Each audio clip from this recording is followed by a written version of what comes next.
समविचारी पक्षांचं काँग्रेसमध्ये विलीनीकरण व्हावं असा प्रस्ताव याआधीही शरद पवारांना दिला होता। नाना पटोलेंचं वक्तव्य, सध्या प्रक्रिया सुरू आहे आणि चर्चा मोठ्या प्रमाणात होती अशी माहिती। आमदार रोहित पवारांचं आज पंढरपुरात अन्नत्याग आंदोलन, शेतकऱ्यांना वाढीव कर्जमाफी देण्याची मागणी, तर आंदोलनाच्या जागेवरून रोहित पवार आणि प्रशासन आमने सामने।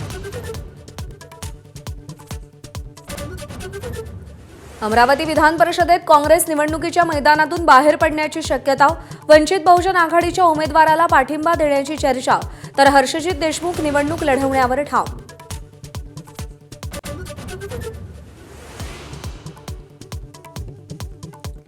भोंदू अशोक खरातची पत्नी कल्पना खरात गेल्या 70 दिवसांपासून फरार, शिर्डीतील बेकायदेशीर जमीन खरेदी प्रकरणी गुन्हा दाखल, शोधासाठी पोलिसांची 2 विशेष पथकं।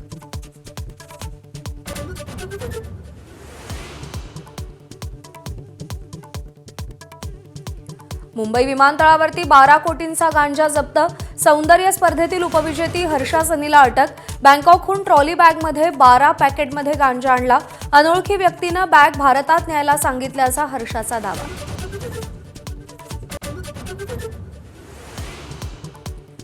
इराणविरुद्धचं युद्ध थांबवलं, डोनाल्ड ट्रम्प यांची मोठी घोषणा, युद्ध संपवण्यासाठीचा करार अंतिम टप्प्यात आल्याचंही वक्तव्य।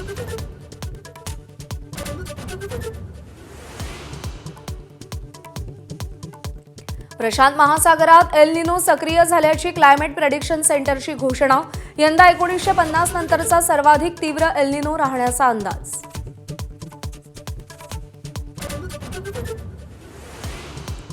अहमदाबादेत झालेल्या एअर इंडियाच्या अपघाताला 1 वर्ष पूर्ण, अपघात पायलटच्या चुकीमुळे की तांत्रिक बिघाड याचं वर्षभरानंतरही गूढ कायम।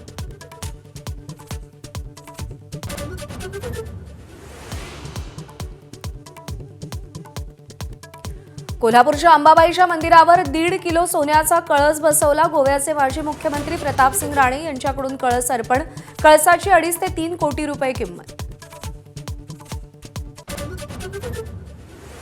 कोल्हापूरच्या विक्रम चव्हाण आणि साताऱ्याच्या अर्जुन जाधव या 2 जवानांचे पार्थिव आज मूळ गावी आणणार, उरीमधल्या स्फोटात दोन्ही जवानांना वीरमरण।